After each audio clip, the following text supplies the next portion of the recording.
there's people all times saying, "Man, you guys should write a book." And I said, "I wish I could remember all this stuff."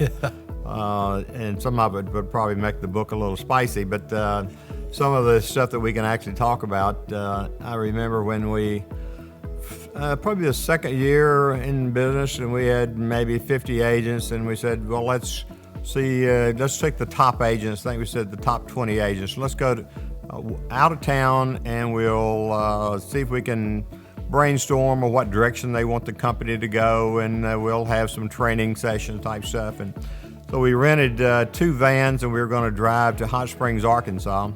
I don't think, even though I'm from Arkansas, I don't think I'd ever even been to Hot Springs, maybe once. Maybe once. And the trip was part of the excitement. We had 2 vans that we thought were just alike, but evidently they weren't. Harold's van blows a tire. Yeah, my van has a flat out on the interstate. So wonderful. And Harold, he goes ahead and he's headed to Hot Springs, and all of a sudden my van quits. I ran out of gas. I said, well, how come we have the same vans?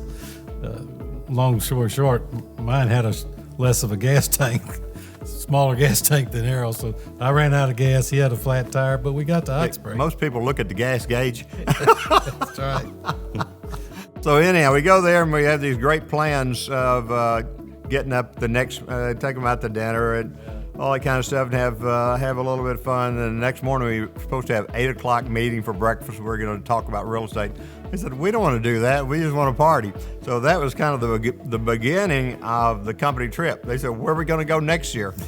And I said, well, this was was an education deal, we thought, brainstorming and that type of thing with the top agents. And anyhow, that was the beginning of the company trip. The next year was... but it got us together tighter. It was good.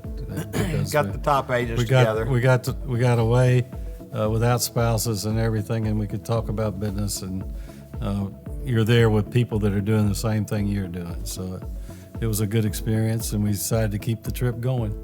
Next year was Nashville. Yeah, Nashville. Opryland. Dick took all the guys down into Printer's Alley, and I'll tell you all the stuff that was going on in Printer's Alley at that point in time.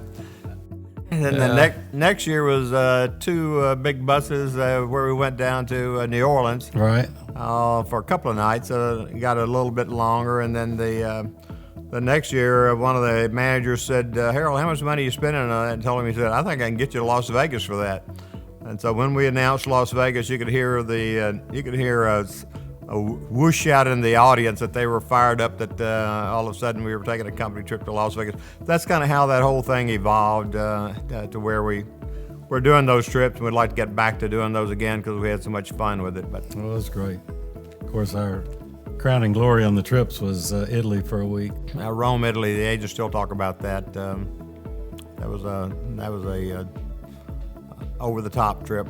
Everyone really enjoyed that. It was a great experience, and getting out there and that trip, because it was a long distance, we took spouses with them too.